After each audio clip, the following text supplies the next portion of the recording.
There is a quiet, relentless tragedy that plays out in the global financial markets every single day. A tragedy not born of a lack of intelligence, but born of a profound lack of temperament. When we look at Warren Buffett, a man who has slowly and methodically accumulated one of the greatest fortunes in human history, we are tempted to ask what brilliant, complex things he did right. Yet perhaps the much more profound question is what he simply refused to do wrong. Over his many decades of navigating the turbulent, unpredictable waters of global finance, Buffett has observed the exact same patterns of financial ruin repeated by generation after generation. He has watched brilliant, highly educated men lose absolutely everything. He has seen ordinary, patient people build vast empires of wealth. The difference between the two rarely comes down to complex mathematical formulas, insider information, or sheer luck. Rather, it comes down to avoiding a specific, recognizable set of psychological traps. Let us walk through the 10 investing mistakes Warren Buffett warns everyone about. Let us carefully examine the invisible pitfalls that quietly consume the wealth of millions of people who thought they were acting wisely. The first mistake is the eternal illusion of timing the market. Imagine a man standing alone on a shoreline, trying to predict exactly when the next wave will peak. He spends his entire life watching the water, jumping in and pulling back out, exhausting himself for no real gain. Buffett warns that no one, not economists, not brokers, not billionaires, can consistently predict the short-term movements of the stock market. Attempting to do so is a foolish and arrogant errand. Those who try to time their entries and exits inevitably miss the market's absolute best days. They sell when they are frightened by bad news and buy when they are euphoric from good news, effectively guaranteeing a loss. This leads directly to the second great mistake. Following the panicked or euphoric herd, humans are profoundly social creatures by nature. We find deep psychological comfort in numbers, especially when our money is at stake. When everyone around us is buying the hottest new technology stock, the urge to join them feels almost biological. When the market suddenly crashes and the headlines scream of impending financial doom, the instinct to sell and run for the hills is incredibly difficult to resist. But Buffett reminds us that the crowd is entirely driven by emotion rather than logic. The crowd buys at the absolute peak out of greed and sells at the absolute bottom out of fear. To succeed, you must systematically reverse this human instinct. You must be fearful when others are greedy, and you must be greedy only when others are deeply fearful. The third trap is overcomplicating your own financial strategy. The modern financial industry thrives on making investing look like a complex, impenetrable science that only highly paid professionals can manage. They sell intricate derivatives, convoluted trading algorithms, and multi-layered hedge funds that drain your returns through massive fees. Buffett, however, insists that investing is not a game where the person with an IQ of 160 automatically beats the person with an IQ of 130. It is a game of simple arithmetic, emotional stability, and common sense. A simple, low-cost index fund held without interruption for several decades will almost always outperform a hyperactive, highly complex portfolio managed by so-called experts. Connected tightly to this is the fourth mistake, stepping arrogantly outside your circle of competence. Imagine a brilliant brain surgeon who suddenly decides, based on his medical success, that he can successfully manage a chain of struggling restaurants. His medical genius does not translate to food service, and his arrogance will cost him dearly. Buffett warns that you must only invest your capital in businesses you truly and deeply understand. If you cannot explain exactly how a company makes its money in one simple, clear sentence, you have absolutely no business buying its stock. You do not need to understand every emerging industry. You only need to deeply understand a few and have the iron discipline to ignore the rest. The fifth mistake is perhaps the most rapidly destructive of all, using leverage or borrowed money to invest in stocks. Leverage is a highly tempting siren. It promises to mathematically multiply your gains and significantly accelerate your path to massive wealth.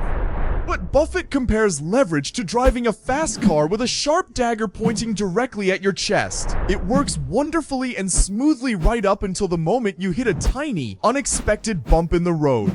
When you invest with borrowed money, a temporary, perfectly normal drop in the market can wipe you out completely. You are forced by your lenders to sell your assets at the absolute worst possible moment just to survive. You do not need leverage to get rich. You only need time and patience. The sixth mistake is falling for the illusion of activity. Many people genuinely feel that to be a successful investor, they must constantly be doing something. Buying, selling, checking daily charts, reacting to breaking news, rebalancing constantly. But in the reality of the stock market, constant motion is a silent, bleeding killer. It destroys your wealth through transaction fees, capital gains taxes, and profound emotional fatigue. Buffett's preferred holding period for a great asset is forever. He equates hyperactive stock trading to pulling up a beautiful flower by its roots every few days just to see how fast it is growing.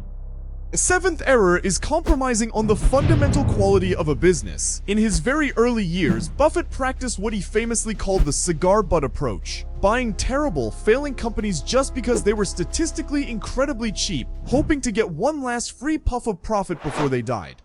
He eventually learned, guided by his partner Charlie Munger, that time is the absolute best friend of the wonderful business, but it is the grim reaper for the mediocre one.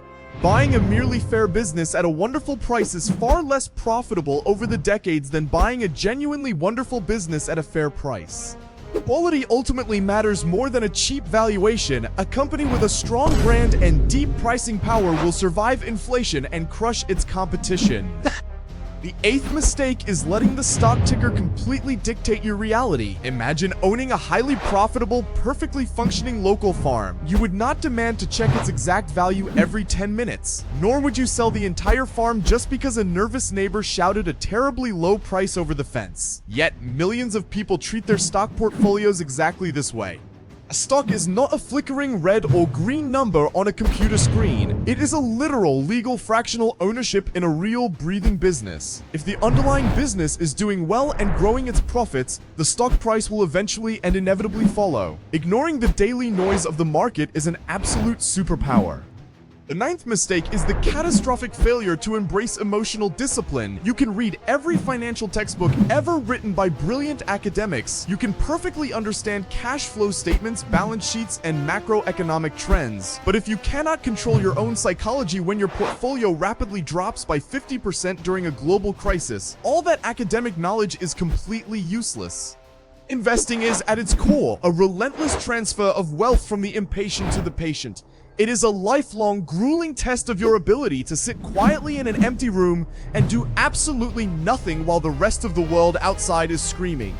Finally, we arrive at the 10th mistake, the quiet, tragic sin of waiting to begin. We constantly tell ourselves that we will start investing when things finally settle down, when we get a better raise, when the global economy looks safer, when the political climate is more secure, when we feel completely ready. Waiting, even for just a few short years, robs you of the single greatest force in the financial universe, the mathematical miracle of compound interest. Every single year you wait to begin your journey is a year of massive exponential growth permanently, irreversibly lost. It is quite literally a fortune stolen from the pockets of your future self. When you look at these 10 distinct mistakes together, a singular, profound truth finally emerges from the noise. Long-lasting wealth is not built through sheer, blinding brilliance, nor is it built through breathtaking, adrenaline-fueled risk. It is built through the quiet, unglamorous, repetitive avoidance of human foolishness. It is built by deeply understanding human nature, recognizing your own psychological flaws, and simply letting time do the heavy lifting for you. Warren Buffett's ultimate lesson is not a secret, closely guarded financial formula.